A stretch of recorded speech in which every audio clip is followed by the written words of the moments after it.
வாழ்க வையகம், வாழ்க வையகம், வாழ்க வளமுடன். குரு வாழ்க, குருவே துணை. மனவளக்கலை உறவுகளுக்கு கோபாலின் வணக்கங்களும் வாழ்த்துக்களும். அருட்தந்தை வேதாத்ரி மகரிஷியின் மனவளக்கலை பற்றி தினமும் சிந்தித்து கொண்டிருக்கின்றோம். சுவாமிஜி அவர்கள் எழுதிய வாழ்க்கை மலர்கள் என்ற நூலில் இருந்து மார்ச் மாதம் 29 பூரண பொருட்கள் என்ற தலைப்பில் சிந்திக்கவிருக்கிறோம். பிரபஞ்சத்தில் காணும் எப்பொருளும் அணுக்களின் கூட்டமே. சக்தி என்றாலும் வேகம் என்றாலும் ஒன்றே. வேகம் என்பது பிறக்கமிடம் அணுவே ஆகும். அணுவில் ஒரு வேகம் இருக்கிறதென்றால் அது ஒரு குறைநிலையாக இருந்து நிறைவான ஒன்றை நாடி எழுகிறது என்பதுதான் பொருள். குறை என்பது நிறைவான ஒன்றை ஆதாரமாக கொண்டு இருக்கும் மாறுபட்ட நிலை. ஆகவே அணு என்ற ஒரு குறைநிலைக்கு மூலமும் முடிவுமாக இருப்பது ஒரே பூரண பொருள்தான் என்று விளங்குகிறது. அணுவை கடந்து ஒரு பொருளோ அணு நிலையை கடந்து ஒரு தனி நிலையோ உண்டு எனில் அது வெட்டவெளியை தவிர வேறொன்றுமில்லை. ஆகவே வெட்டவெளி என்ற தத்துவமே அனைத்திற்கும் ஆதாரமாகவும் மூல சக்தியாகவும் உள்ள சர்வ வல்லமையும் உடைய ஒரு உறுதி பொருள் என்றும் அதுவே ஆதியாகவும் அனாதியாகவும் உள்ள பூரண பொருள் எனவும் திடமாக கூறுகிறேன். இயற்கையின் ஆதிநிலை என்றும் சிவம் என்றும் தெய்வம் என்றும் பேசப்படுகிறதும் இதுவே.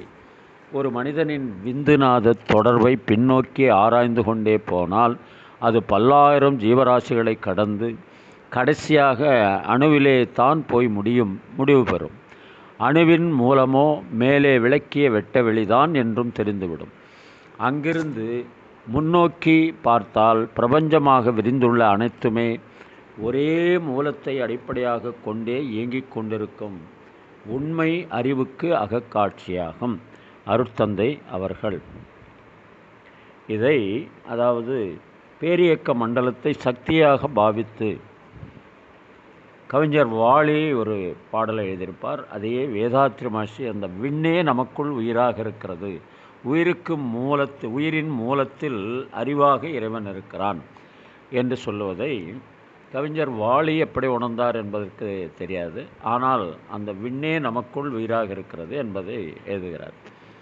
மேக வீதியில் நடப்பாள், உயிர் மூச்சினிலே கலந்திருப்பாள், மலைமுடி தொடுவாள், மலர் மனம் தருவாள், மங்கள வாழ்வுக்கு துணை இருப்பாள்.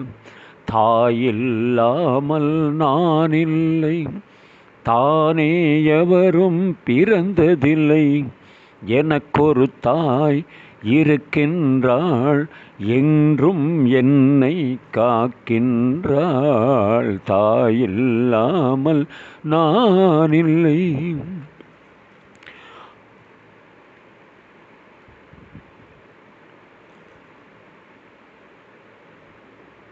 ஆதி அந்தமும் அவள்தான், நம்மை ஆளும் மீதியும் அவள்தான். ஆதி அந்தமும் அவள்தான், நம்மை ஆளும் நீதியும் அவள்தான். அகந்தையை அடிப்பாள், ஆற்றலை தொடுப்பாள், அகந்தையை அடிப்பாள், ஆற்றலை கொடுப்பாள். அவள்தான் அன்னை மகாசக்தி, அந்த தாயில்லாமல் நான் இல்லை. ஜீவநதியாய் வருவாள், என் தாகம் தீர்த்து மகிழ்வாள். தவறினை பொறுப்பாள், தர்மத்தை வளர்ப்பாள், தரணியிலே வளம் சேர்த்திடுவாள்.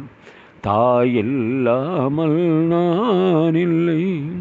தூய நிலமாய் கிடப்பாள், தன் தோளில் என்னை சுமப்பாள். தன்மையில்லாமல் நான் மிதித்தாலும் தரணியிலே மனம் பொறுத்திடுவாள். அந்த தாயில்லாமல் நான் இல்லை. வாழ்க வளமுடன். நீங்களும் உங்கள் அன்பு குடும்பமும் வாழ்க வளமுடன்.